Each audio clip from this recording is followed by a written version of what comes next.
You're listening to the OK Dad podcast. Please leave your message for Daddy-o. Hi, Daddy-o. OK Dad podcast. Let's start this thing. Can you not put that on YouTube? You're listening to my husband talk a lot. Oh, no. Yeah, Marco, but thanks for coming on. Where are you at right now? So I am in Manchester, England. Okay, perfect. Yeah, what about you? I'm in America, so I'm in Texas, so the southern part of America. And Yeah, I know Texas pretty well. I know Dallas and Houston pretty well. Oh yeah, have you ever been down here? Yeah, loads of times. My friend got married. Okay. I've got a friend who lives in Houston, and I'm a big Cowboys fan. So I try to get over once a year to one of the games. Oh, And nice. my friend actually, the guy who I do my podcast with, Mhm. he actually got married in Dallas. Oh, okay. So it's been a little bit of a love affair of ours for the past 6-7 years, Dallas. Oh, okay. Yeah, I love it. For the first time ever, my wife and I ended up going out of state in like the past, I don't know, 5, 6 years. So we went to Florida this past summer. And so that was nice getting out of Texas, but we were gone for about a week and we were like, oh man, we got to get back to Texas. Yeah, I'm actually trying to convince my wife to move there. To be honest. Oh yeah. Yeah, like, I love it. Like I've got a business and I'm hoping to move an office over to America. Oh, okay. And Dallas is Fort Worth, to be more specific. Yeah. I actually love it around there. And so I want to open an office up in Fort Worth, and I'm trying to convince her to come over. Okay. Is it working? No. No, do you know what? I think she's a little bit more open to it from the original suggestion, but Yeah. we'll see. I keep showing her how big the house is that we can get over there. Like, Oh, like the size compared to what we've got here. Yeah. So my friend who lives in Houston, he's just bought a house, and their house is like 60 grand cheaper than ours, but 6 times bigger. Oh So yeah. we were like, look. Yeah. Yeah, the housing market here, it started going up too. Even it started going up everywhere with the pandemic, but even that, like, it's still significantly cheaper than some places that you'll find. I think it's weird because it like Dallas, Houston, those are some of the major cities here. Yeah. And even though they're still packed, it's still significantly lower. Like if you were to go to California or New York. Yeah. You know. I've got a friend who also lives in New York, and they were in LA. They moved to New York, and their house. Not just the house. It's the what do you call it? The property tax that you guys have. Yeah. Oh, Jeez. yeah. And his property tax he tells me is 40 grand a year. Oh my gosh. What? We had a buddy of ours move from Kentucky, and he's like, I didn't realize that y'all had some property taxes, because me and my wife were like, well, like land is really cheap here. The houses, you get like 5 times more house. And he's like, well, in property taxes in Kentucky, I paid like $2,000 a month or a year. And he's like, now in Texas, it's like 6-7. And I was like, yeah, but the whole house is a lot cheaper than what we get anywhere else. But Marco, you also run your own podcast, right? Yeah. I'm we're what are we? End of January we started the podcast. Okay. And I'm enjoying it. Like, I absolutely love doing it. It's actually not something I thought I'd ever do. Like, I started off just writing a blog. Yeah. Same title as the podcast. Nobody cares about Dad. That was sort of what it was about. And with the lockdowns and the pandemics and stuff like that, people were like, why don't you do a podcast? I was like, do you know what? Why not? Great idea. Yeah. So we did, and it started off just being the whole idea of it initially was just to get dads on, and for dads to tell the parental journey, but from the side that you don't really hear, the dad side, because we all hear about the mom, we all hear about everything else, the baby. And, the question is, how's mother and baby doing, right? When you've had a baby, right? But everybody sort of forgets about the dad, and there's lots of issues, and I've had guys on that have been through post-natal depression, and it's just things that you'd never assume men would struggle with.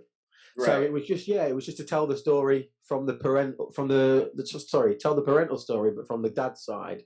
Yeah. And it's just progressed. Actually, it's progressed into more of a chat. So we do that, but we also do the chats around mental health, wellness, self improvement.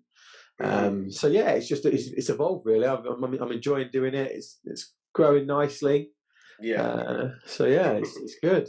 Yeah, What? I love the title, by the way. No, nobody cares about dad. I like how it's just like a jab, like, because a lot of dads aren't out here saying like, "Oh, woe is me," but sometimes it's like, all right, like everybody's off playing or everybody's off eating. Where's dad? He's over here eating a small piece of chicken or Yeah. eating Do you know? the burnt pancake. Do you know? It's funny. I'll briefly, quickly tell you the story about how I came up with the title actually, because it was Christmas Day 2 years ago, and I was watching. So I didn't grow up with a dad. So mum and dad dynamic was always it was alien to me because I'd never really grown up with it.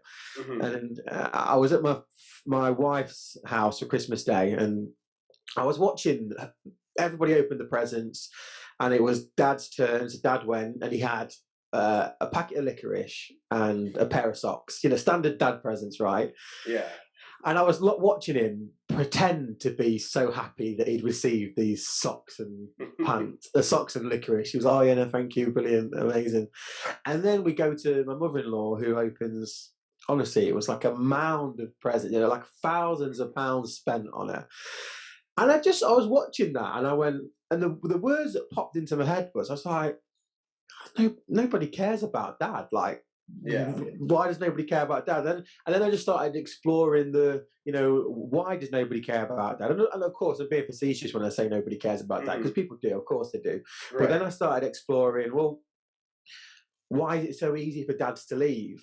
Why do most men, not most men, but a big chunk of men leave that family environment? Why is that so easy? And I was like, in some cases, could it be as simple as they just think nobody cares about them?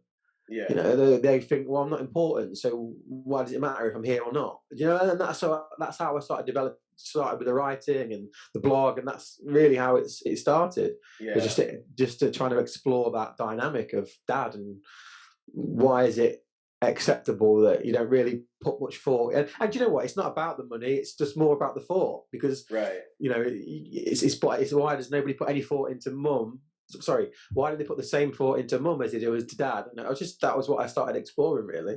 Yeah. I mean, one of those, like my take on some of that is, dads are supposed to be a foundation, a rock, and, stone wall in times of danger and stuff. When I think now in actuality, we know like that's not healthy. Two, that's Mm. not manageable if you're trying to do that for the entirety of your family's life. Like being that person, I think growing up, like my dad never showed any kind of emotion like that too, where I could see him and say, oh, okay, my father figure, a role model, is showing this kind of emotion. That means I can display this too, and I think that's tough, especially now, because you don't have a lot of people to do that. You don't have a lot of dads that are showing that kind of emotion, that empathy. It's hard to get that back from your family when. Do you know what? I think it's changing though, isn't it? Because I think our dad's generation were very, we went to work, we go to the pub. That was the sort of don't ask dad for any emotional support. You're never going to get it. And Right. from all the guys that we interview, that tends to be the relation, because we normally start with talk about, let's explore your relationship with your dad. So what was it like growing up? What was he around? And most of the people that we speak to all tell the same story.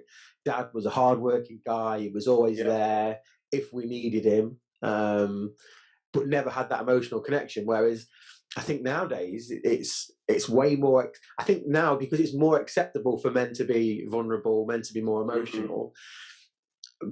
It's most men. I always thought before I had a kid, I would be the strict one, and my wife would be the soft one. That was how I thought it'd be. It's completely the opposite. It's completely the opposite. I'm the soft one, and my wife's the strict one. But I think it's changed. I think men are now. Vulnerability is not a female thing, is it? It's a Right. human thing, and I think that message, and that's being filtered down to men, and men are now able to show their emotion and show their vulnerability, and with that, you can have better relationships with your children, I think. Right. How many children do you have, Marco? I have one boy. Oh yeah, how old is he? He was 3 in May, so he's just over 3. Oh wow, yeah, that's my son's 3, so he'll be 4 in October, coming up here in a month. I got my daughter who's gonna be 13 next year. Wow. My son who's about to be 4, and then we have a new one that just got here. He's 5 months old, so Wow. he's growing big. And yeah, I'd say for me, being a dad, I think growing up, and I actually came to this like realization probably within a few years ago, is that the type of dad that I always wanted, I think, is who I'm trying to strive to become. Sure. In other sense. How do you remember when y'all were first pregnant? Were y'all trying? Yeah. So I say trying. I had to strong arm my wife into having a kid. My wife didn't want children, so we've been together. So this is the 15th year we've been together. Oh wow! Congrats. Thank you. Get less for murder these days. Yeah. And we I got to sort of the 10-year point, and I'm 36 now, so I'm 30, 31, and I was like, do you know what? I'm ready. I want to have kids. And she was like putting all these blockers in the way. So it was like, I want to get married. I want to buy a house. And like, I'm looking at this, and at this point in my life, I hadn't really got my shit together. So, I didn't really have a great job. We lived in a rented apartment. So for me, she was like, just knock it down the road for a little bit. But for me, I was like, right, let's try and get into overtime now. So I was like, right, I've got a better job. So I brought the house. I was like, right, tick. And I was like, right, let's get married. Right, tick. And then it was literally that night, I said to her, right, she was on contraception. And I said, right, you're not taking the pill anymore.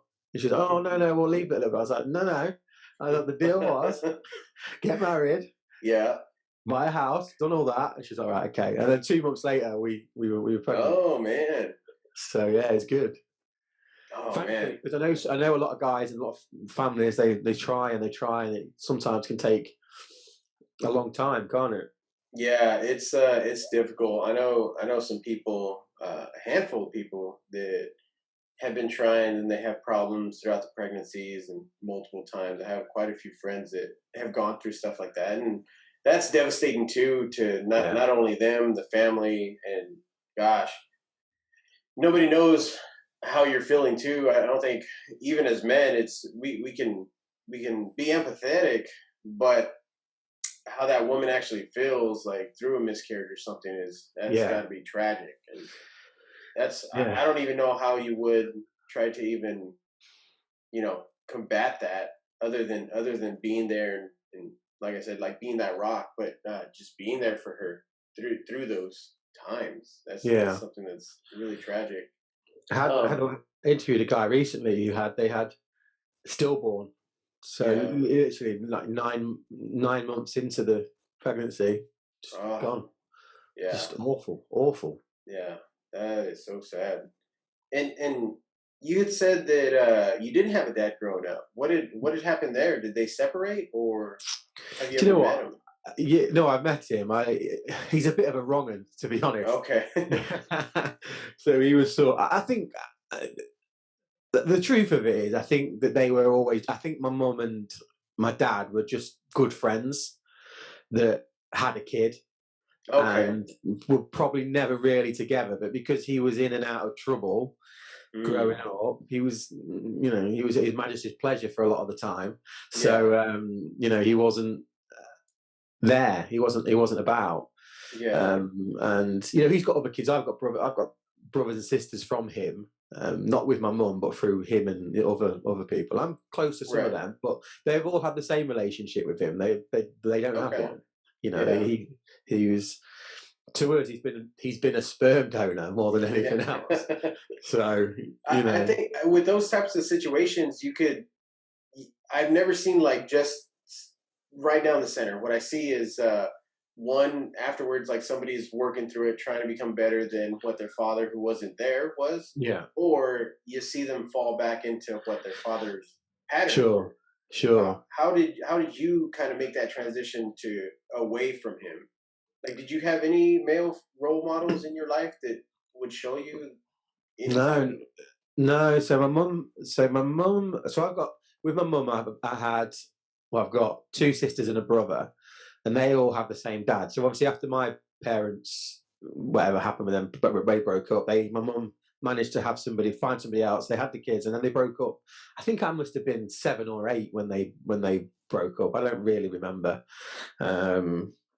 much about him.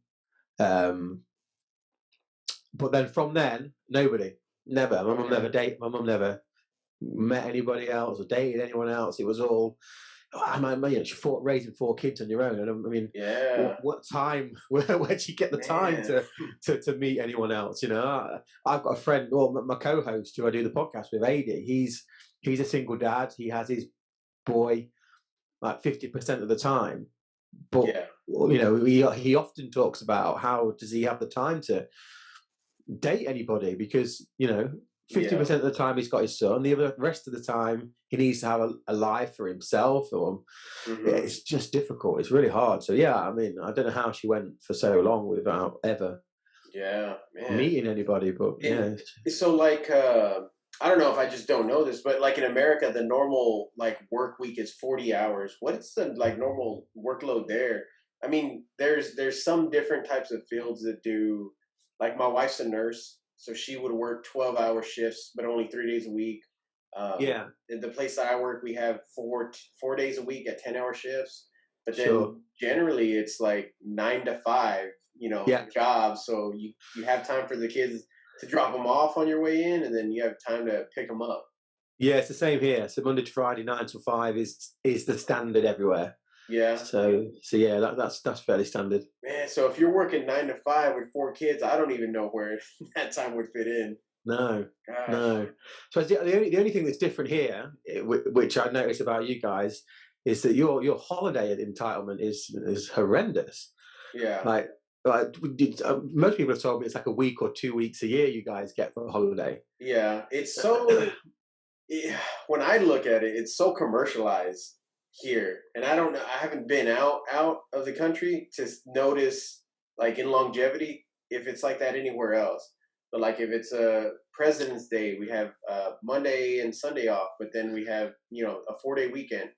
But then every single store is open. So if you think of the working class as a whole, like does everybody really get it off, or is it just like federal holidays where So here you get as standard about 5 weeks minimum. Oh, that's nice. 5 weeks a year minimum. Yeah. And people pull their hair out about that. I'll be honest. I think in my last, so before I started my own business, before then I had 7 weeks, and I'd use all 7 weeks. Yeah. Oh, definitely. One of the things I really enjoy about my work is it's not like standard cookie cutter policies and stuff, which is really nice. Like I think we're about 4 or 5 weeks for the people that have been here a year. They get holidays. The pay is like super competitive. They increased their minimum wage across the company to $15 an hour, which was like really nice to see, because there's some places that are still like at $7, $8 an hour for minimum wage in the country, and that's ridiculous. I did get a chance to listen to I think one of your last podcasts where you were talking about Afghanistan. Yes. I think you had 3 of those. How did you feel doing that podcast? So we were. It's funny how it happened actually, because we were just talking about. So we do the normal 1-to-1 podcast, but then we were like, let's just do a couple of podcasts where we just chat about certain topics. So, for example, quite contentious topics. So, the big one over here, I don't know how much you know about, but Madeline Mccann is an example. The disappearance of Madeline Mccann. She was a little girl that went missing. So we're like, let's talk about that. Let's talk about Afghanistan. What are our opinions on that? And ultimately, it's just 3 dads sitting around. We're not experts, but we're just guys that represent, I would say, the general population. And what do the general people think about what's going on. Yeah, and So, I think it was great. Like, I think it's great that everybody has those takes on it, but it's the same vibe because that's kind of the same type of environment I want to have on the show, and that I think I've been doing a pretty good job is I call it like campfire talk. Like, you're yeah, outside, you're sitting around a fire, like these are the conversations you're gonna have. yeah, But I think that was a huge one too, especially now with everything going on. That's another like tragedy that's happening in the world right now where so many people are being left behind. They're getting, man, so many women, children, they can't even come out. Like the women can't come out anymore. what's your view on it then? So obviously we were talking about it as three British guys. Yeah. Because you guys were leading the way. What's your Somebody, view? I did have somebody because I'm prior military with the American Army, and Okay. uh, I had somebody. I had actually just gotten out, maybe like 2 months ago. I'm like fully out. So I did a few years active duty, and then the rest of the time I did in the reserves. Um, but somebody had asked me like, "Hey," and it was really funny. I don't know if he meant it as a joke, but he's like, "I wanted to get with somebody who's a military veteran, and just as a proud American, I want to ask like, how should I feel about this?" And I was like, "It's a very good question." My belief though is that, and this drives my wife crazy because I'm never like one end or the other with anything. Yeah. And what I told him, I was like, it's a very touchy time right now. I know a lot of soldiers, a lot of airmen, Marines, a lot of seamen are feeling like it was for nothing. Yeah. So anything, if you want to do something right now, reach out to a veteran and say thank you for your service. Mm. The military people, when you join the military, you're looking to do what your country's asking you to do, and you did it. You did it honorably. You went over there. You served. You did what America, what England, what any of the other allies were asking us to do, and you did it. And then you came back. And there's a lot of people looking at it like a Vietnam where it was just all for nothing, and that's just not how I see it. The good thing that I think that's coming out of it is there is a lot more sensitivity in the world, like in our own countries now, because soldiers are coming back and they're not being met with rocks and stones and people throwing rotten food at them, much like a lot of people were when they were in Vietnam, that era. They were coming back and getting spit on. So Wow. I think that's a good thing coming out of this, but it is sad to see. What I feel sad for is for the military people because I know they are going to be affected. They're going to feel like their service was in vain and it wasn't, met and it wasn't honorable. And Yeah. when that's not the case, I think some people take that and don't understand that. You know what I mean?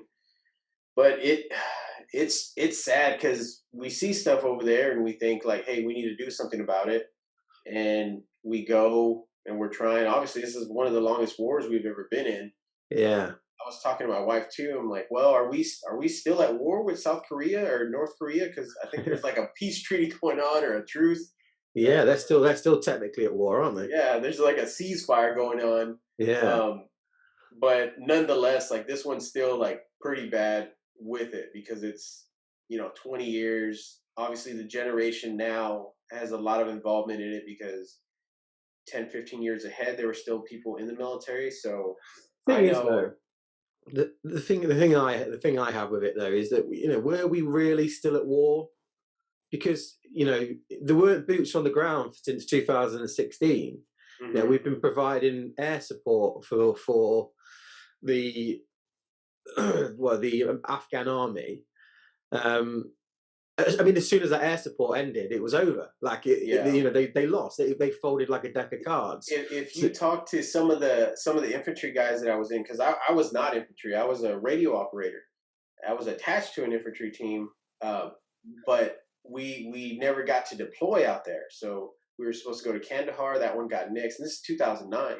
yeah, And then after that, we were supposed to go to Iraq, and then that one got nixed. And then by the time my service was ending, I had about 8 months, and we were going to go to the American border and help out Border Patrol with the drug cartels. And then some Marines that got shot, And so they're like, y'all aren't going now because you can't, if you were to go out there and pull surveillance, you can't have a weapon with you because the cartels are still considered civilians. So we would just be pulling surveillance without any kind of like protection. And a lot of those guys had still 2009, a lot of the leadership were still in from 2000, 2001. And a lot of those old tenure guys that were there in 2009 would say the war ended in 2005. Yeah. Like, every time we go over there, like, we're not doing anything. We're just pulling security. Yeah. Yeah. And there's internet over there. The food got a lot better from initially. I mean, we have thousands or millions of dollars there with all our equipment. So in that sense, I would even tell people who are like, oh, so-and-so is getting deployed. They're going out there. I'd ask, like, okay, well, what is their job? One, they're like, if it's not infantry, like, he's more than likely going to be fine. It's dangerous. It's a dangerous area. But he's not going out actively to go fight the Taliban face to face. No. So for me, it was like, if we're not really fighting and all we're really doing is helping them try to secure the country. I mean, I talked about this on the podcast. I mean, you only had to look at a couple of the training videos from the Afghan army to realize that those guys are not ready to fight against the Taliban. It doesn't takes a child to realize that. So I think both our British leaders and the American leaders have said that they were shocked at the speed of the collapse, but everyone else can look at that and go, we weren't.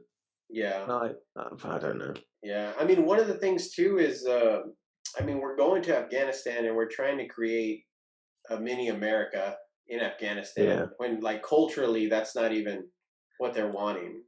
So I think that's a big, like, misidentifier that we're trying to do there. The other thing too that my train of thought was right there that I was thinking about is I can't recall another place where we don't have, like, a base there. So, like, South Korea, all that kind of settled down. We still have a base there. Japan, we still have a base there. Germany, we still have a base there. South America, we have a few, like, bases and embassies. So even we have a military presence everywhere that we've gone into. So to me, it's a little bizarre that we decided just leave. I think you've got. I was looking at this the other day. I think you guys have got 50,000 in South Korea and something like 60,000 in Japan. Yeah. You have like 2,500 in Afghanistan. Like, that's it. Yeah, and I think that was a good stat when you brought up and you're talking about it. Like, if we're talking about numbers like that, why not leave 2,000 there, 2,500? And so that was a little strange. If we're looking at the positive side, like, we got all troops back, so nobody's there anymore. Of course, the disastrous side is now that nation fell completely into the hands of the Taliban. So it'll be, I think, as long as the world watches, kind of like we're watching North Korea, so they don't pop off with anything crazy. Other than, like, seeing it, like, as a car that's on fire on the side of the road and you can't touch it, it's what bums me out. But I think now for me it's more and my views on this have changed since becoming a dad. But, like, the humanitarian crisis of it all now, where kids and women and children being killed. I find that difficult to watch. But I don't have the answers to what you do. So, like, what do you do? I don't know. Oh yeah, that's like the big one. That's where I always step in and say, like, hey, I don't have an answer, but, like, is what we're doing the right answer? Like, we're not the ones to know. We have if you listen to the podcast, I have quite a bit. Like, if I have a saying, my saying's going to be, like, it doesn't matter who's in office, who you vote for, somebody on this side, somebody on that side, some new guy that showed up, whoever you vote for, if there's a piece of trash in your neighborhood, no matter who's in office, isn't going to affect who picks up that trash. The only way that trash is going to get picked up is if you pick it up. Yeah. And like, that's what I've been telling my daughter. There's times where I've taken my daughter around the neighborhood and we're just picking up trash because I'm like, look, this is where we live. Like, it doesn't matter who else is here, whoever else is talking, talk is talk. But if we want to be better here, if we want our neighbors to be better, like we have to be the ones to step up to start the conversation. Pick up the trend. 100. But I say something very similar to that actually. So I've got a friend who's like super left wing, like super left wing, and like he hates Donald Trump, like hates him with a passion. And I'm just indifferent. I think he's quite funny. Like I'll never understand why people in the UK get so angry about politics in America, because it has absolutely zero impact on us, right? But he hates it. And I remember he was going on about Trump and how he's a crook, and I was like, mate, why do you care? Like, I said, you take it here, because in this country we have you have Democrats, Republicans, we have Labour, Conservative, and he was like, he's very Labour, and I'm quite indifferent to them all. I was like, why do you care, right? I said, because whether he's wearing a red tie, whether he's wearing a blue tie, they all went to the same school, they all hang out in the same bars, they all have the same friends, they live in the same area. It doesn't matter who you vote for. They all do the same. So growing up, I'm like I said before, I'm 36, and I've been through Labour, Conservative, Labour, Conservative, Labour, Conservative. Mm-hmm. My life has not changed one bit because of whoever's in charge. It's all, like you said, my life has changed because of the work I'm doing, not because of what anybody else is doing. So I'll never understand why people get so militant about one side or the other. Yeah, because I think you said actually a minute earlier, your wife as a gay because you never on one side or another. But I think that's a good position to hold, because over here in 2016 they had a poll on Facebook, and not a Facebook poll, but whatever. It had it had everybody's manifestos. There was like 5 or 6 different parties had all their manifestos, but they were blind. So here's a question. So like say for the economy, what do you like? Which one would you prefer? And I think I ended up being sort of 40% Conservative, 40% Liberal, 20% Green. Yeah. So for me, that tells me that I don't decide either way. Like I like some of what they do. I like some of what they do. I like some of what they do.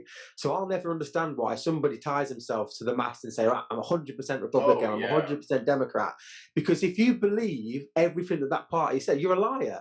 Because you don't. You can't. It's impossible. Oh yeah. So I'll never understand why people get so militant because of it. It's mental. Yeah, that's where like it doesn't make to me, it doesn't make sense at all, because the best idea for whatever the issue is should be the one that we're going with. Yeah. It should be like we're going with Greg because Greg is, the same color that I am. Yeah. And, oh my gosh. Yeah. Why couldn't they all just go like that? We go, right, we're all running, this is our manifestos, this is what we want to do. And as a public, we go, right, well, we like that, we like that, we like that. Mm-hmm. You can be in charge, but that's what you're doing. Yeah. Why can't it be like that? It's crazy. I think, I don't know where it is. I don't know if it's Australia or it's in the UK, where if you're voting, let's say there's 4 people and you're saying, I'm voting for person number 1, but if person number 1 doesn't get all the votes, my vote goes to person number 2. If person number 2 doesn't win, then my vote goes to person number 3. It's a voting system. So let's say somebody gets 48% of the vote, and all these other votes are spread out. They would just trickle down to person number 3, who would have 50%. That's not here. I think that's so. So it is a little bit bent here. So they have what's called safe seats, right? So you could I could run as a politician, and I could go. I'm just thinking of areas around here that, let's say, Alderley Edge, which is just a super safe blue seat. It's always going to be Conservative. So no matter what I do or what I say or what I propose, I'll never ever win that seat. Mm-hmm. So throughout all the seats that happen in the election, there's probably about 50 or 60 that you can contest. The rest are pretty much always going to be what they always are. Okay. But I think in France, I think that's how it works with the vote. So I think they have rounds in France where people will vote, and then people drop out, and then their votes will then go to the rest of the people. So it's France is like that. I don't know about Australia, but the UK's it's the first past the post system apparently, but. Yeah, it's a little bit we need voter reform in this country because it doesn't work. It really doesn't. Yeah, I think now, I think if you look at all the old laws, there's people that make jokes, right? Like these old laws were written like 300, 200 years ago. Yeah. It's like 5 people ago, and like if we're trying to do that now, I don't think anybody had in mind like how much we would just grow as a population. Yeah. Versus when we were young in 300-400 years ago, and the way it's just expanded, like it's hard to keep track of everybody. I think right now there's a lot of people here in America too that are trying to fight for like their gun rights. There's a lot of people fighting for women's rights still because abortion's a big thing here. And just it's been popping off. I've been reading about Texas and the abortion. Are they? There's no choice now, right? You can't get an abortion. So that's where I am. I fall like in the center, right? Because I'm always guarded. I'm always like, well, why are you saying that, or why are you saying that? And same thing. There could be one story, and then I follow everybody on social media. So like, left-leaning places, this is the title, this is the story. Then the right-leaning one, this is the title, this is the story. And they're same story, both two different things. Yeah. I can tell you that the law, it says, from my understanding from what I've researched, is if Jane wants to have an abortion, she goes to Dr. Bob. Dr. Bob performs the abortion, and then Joe knows that Dr. Bob did the abortion. Joe can sue Dr. Bob, and then Dr. Bob would have to be fined $10,000 to pay. So Jane wouldn't go to jail. She wouldn't be fined. And so that's what I've gotten out of the new law. So it's weird when you're looking at all these stories, or just the font, like, hey, this is what it is, and this is how bad it is. So, like, to me, that's another one where I don't give it that much thought, because there's no situation in which I'm going to have to be dealt, that responsibility. Yeah. So, like, part of me is like, well, it's not my body, it's not my choice, so it's theirs, because I get that. And then the other part of me is like, well, at what point does somebody define, a human being as life? Yeah. I think there was a push multiple times to, if somebody's pregnant and they're pregnant, they can start, and this was pushed up to be like law. If somebody is pregnant, they can start drawing benefits to get money for the child. They can start requesting child support from the father, regardless if they can prove it or not. They would have to prove it once it's born with a DNA test. And then they could start getting assistance with medical, and then like housing and all that other stuff. And that was pushed back, because that law would then identify the pregnancy as a life. Yeah. So it's like, once again, like, that's not a bad idea, but then, like, why not have, like, it's not your body, so I get that. So here, we can do that. Like, here, it's your body. And then also, like, hey, if you're wanting to have a child, like, here, these are also the things. So that's what's bizarre to me, that no matter what, it's always like, we have to have a blanket to blanket all states, blanket all law, which is, I don't know, it's tough when you do that, because a lot of the situations that people bring up too are a lot of hypothetical ones, which, if you talk about hypothetical ones, like, you can lose that argument all day. If we're just talking about, what's actually happening, it changes a lot of the answers and outcomes. Where do you sit on the gun issue then?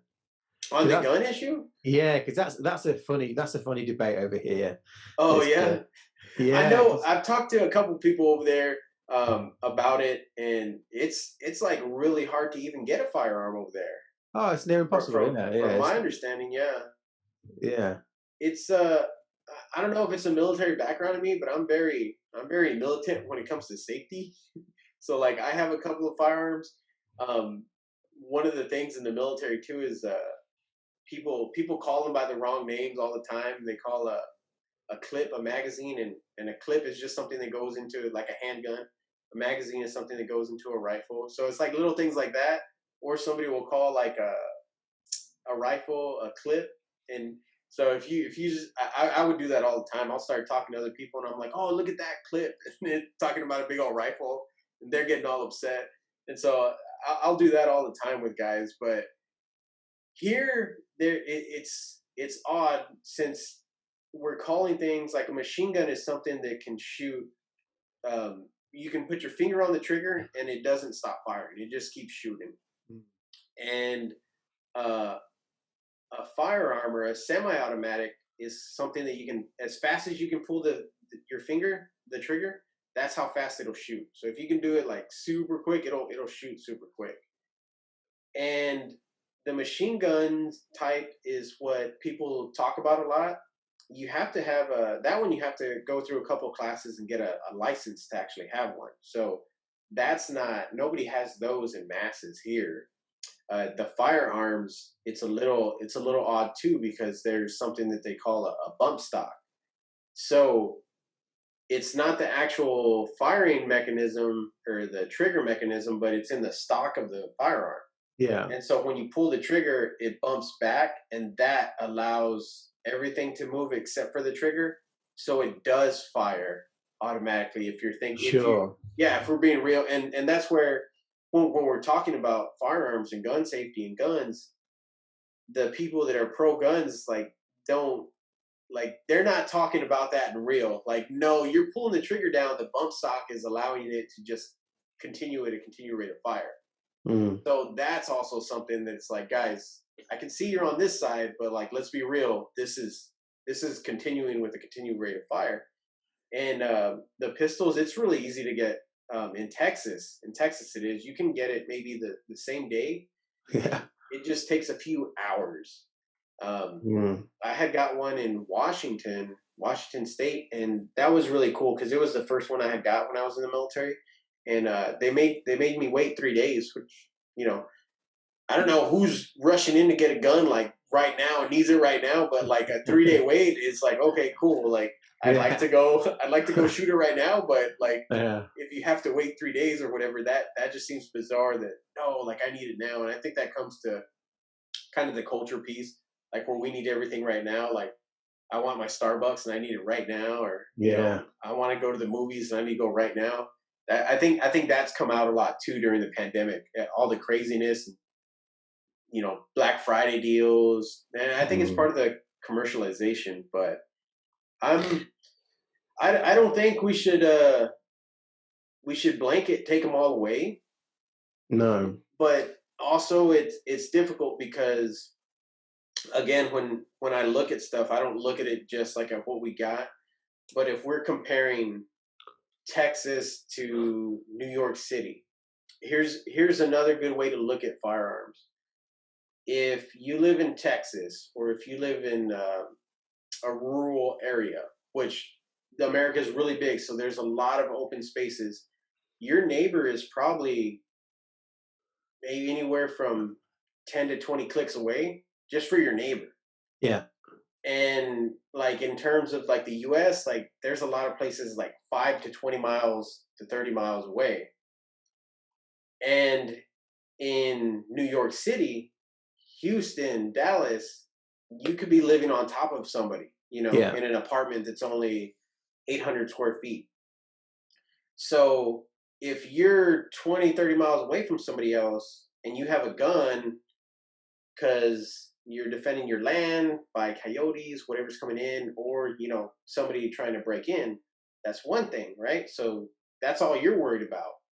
If you're in New York City where you have somebody 5 feet away from you, you can't even walk down the street.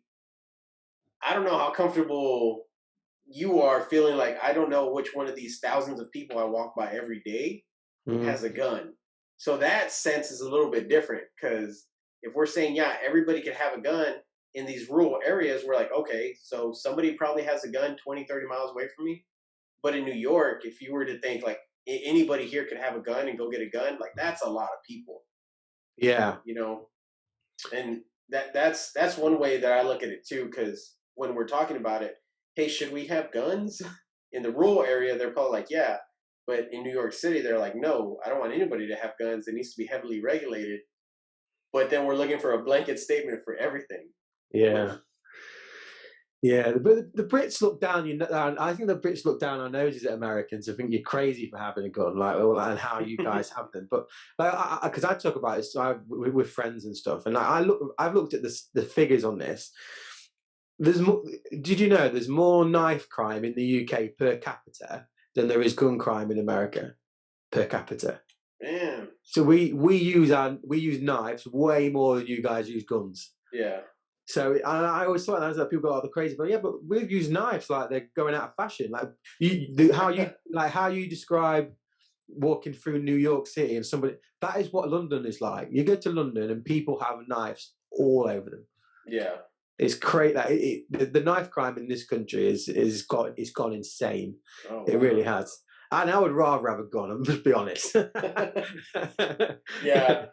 And honestly, if you're thinking about like having a gun, like it's more than just I have a gun. Like to me, there's a lot of responsibility that goes into it. Because in the Army, when you're trained, like you're not even going to point your gun at something that you're not going to pull the trigger on. Yeah. So do you know what's fascinating, right? So we, again, culturally slightly different because in the UK, right, when we go out, well, I'm going out tonight, actually, going out for some beers with the boys, but fighting is normal. Like wherever you go out, it is pretty normal. When you go to America, like, and this is just a Brit's impression of going out in bars in America, there's not as much fighting, nowhere near as much fighting as there was over there. And my view on that, and I was talking to my friend who lives in Houston, we were talking about this, and we were like, our view on it was that because would you start a fight with someone who's potentially got a gun? It's like, no. Like, so like, because I've had it a couple of times over there where someone has done something, and I'm like, oh, you get a smack back home for that. Like, but then I think, oh, could he have a gun? Like, I was like, yeah, I'll let that slide a little bit. Yeah. so here in the UK, like people, honestly, if you've got a night out, you literally walk over fights. It's crazy. It's so nuts. But in America, and obviously there are some fights, but like I'm just talking on my own experience. It's honestly, it's so much different. So different. I got talking to a guy in a bar in Houston, actually. He was so drunk, and I'm a bit of an idiot when I'm out, right? Because I just like to talk to anybody, right? So if there's someone being loud and obnoxious, and I'm a Brit in a Texas bar, I'm like, I'm going to speak to him. That sounds like it's going to be fun, right? So we walked into this bar, and it was like a proper biker's bar. And I walked in, and he was being loud, and I ended up going, I'm going to sit next to him, start talking to him. The baseball was on, and it was when the Astros were in the World Series. They won that year, actually. Okay. I got chatting away to him, and we got to I was talking about guns, and he was like, "Oh, he's like, mate, I've got 3 in the car." And I was like, "Have you?" He's like, "Yeah." I was like, "Come and show me him now." Like, so literally went out to his trunk, and he had like 2 semi-automatics and a handgun in his trunk. And I was like, "Why have you brought them to the pub?" And he was like, "Oh, they're just in the car." I'm like, "Well, that's mental." Yeah. Oh my gosh. So like even that too, because like I said, it's a lot of responsibility. If they'll take it away from you, if you're drunk and you have a firearm on you, they'll take them away from you, and then you're not even eligible to have a concealed carry, because I think they have it now. I don't know what they call it. Freedom, American liberty. It sounds It sounds like very American. Yeah. But constitutional carry. So that's one where as long as it's displayed outwardly in Texas, like you can do that. If I'm not mistaken, I think that's something that just happened this year. Okay. And that's like bizarre, because if you do, unless you're like a cop or something, like why would you want to display it? Like, to me, that doesn't make any sense. Yeah. Like, outwardly display it or get something so crazy huge. Like, I don't know. That's what doesn't make sense to me. That's where it's like that's where the people that are like pro gun, that's where they lose me, because I'm like that's not necessary. Yeah. Do you know what? I agree. Like I think my view is probably like, should people be able to have a handgun? Yeah. Should people be able to walk down with like a rifle? I don't know. I've seen videos on YouTube where guys are in an open carry state and they'll walk down the street with a big rifle on their back, and like they get stopped by the police, but he's like, I'm constitutionally allowed to do this. Like, what are you doing? Yeah. But I think that's the whole point of the video, is that they're challenging the police. And Yeah. But I just think, I think back to like, but why? Like you said, why? Like, why? Yeah. Like, why do you need that? Like, I get it if you're trying to like go to the range or if you're just trying to shoot it, but like to carry it in a public place, like I don't know. Because the only answer I ever get is it's my right. Yeah. Okay. Like I want to have a discussion with somebody like that, like we're having here, and like see like, hey, let's talk about it. Because I haven't really heard anything of substance, and this is coming from somebody that's not one way or the other. Yeah, yeah. Have you ever shot a gun? Yeah, in Vegas. Yeah. Yeah. Oh, that's right. Because you come to America, so you have some opportunity. Yeah, I've been to Vegas a lot. Like, I love Vegas. Do you know what? So I had my stag do in Vegas as well, and I shot the big American sniper gun, the 50 cal. I hit that straight down the middle as well. It was perfect. Oh, nice. And I've got the cutout thing of that at home somewhere. But I also, do you know what I had? So what did I shoot? I shot the 50 cal. I shot M14. I think it's the M14 or M4, whatever it was. Like the military kind, the military one you guys have. The M4. Yeah, M4. Yeah, it was an M4. And then I shot the Magnum.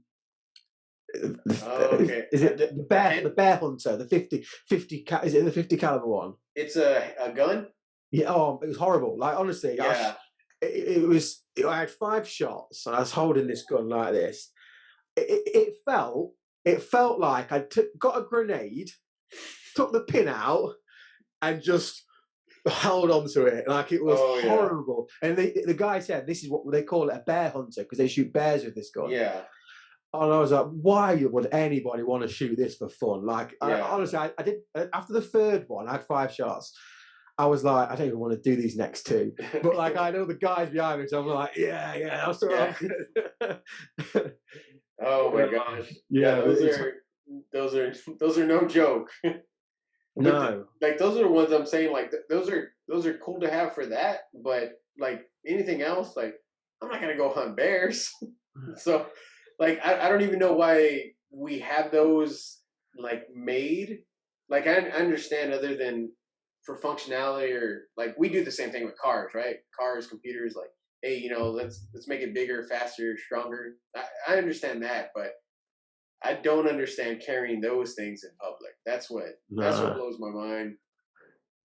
No, it was. I tell you what, it was this one. Look, I've got it here. I found it, and if I can see it,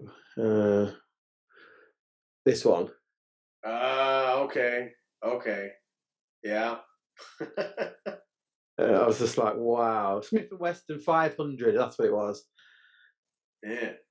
Oh, it was horrible. Yeah. It was horrible. It feels like someone's just punching your hand afterwards. Like, the first shot nearly put my back out. Because as well, that was actually the first gun I'd ever shot in my life. Shot. Yeah. So I didn't easy myself in with a nice little handgun. I know. Well, who was it that took you? Was it your American friends or? No. So on my stag do, we had all the lads come from here, and I ended up in Vegas. Ah. Okay. So you just had to do it, huh? Yeah. Yeah, I had to give it a go. Yeah. Well, Marco, I appreciate you coming on, man. If ever you want to reconnect or anything, you have my info. Sure. So, it'd be good to get you on ours at some point. Oh yeah, definitely, man. I'll let you know my availability, and then we'll try to schedule something. Perfect. So, all right, Marco. Brilliant. Good speaking to you. All right, you have a good one. Cheers. Bye-bye. Don't mess with that. Just take it here. Hello. Oh. Let's do it right. Let's do it right. I don't know where you got all that from. I've never said that. What are you listening to, Asher? podcast.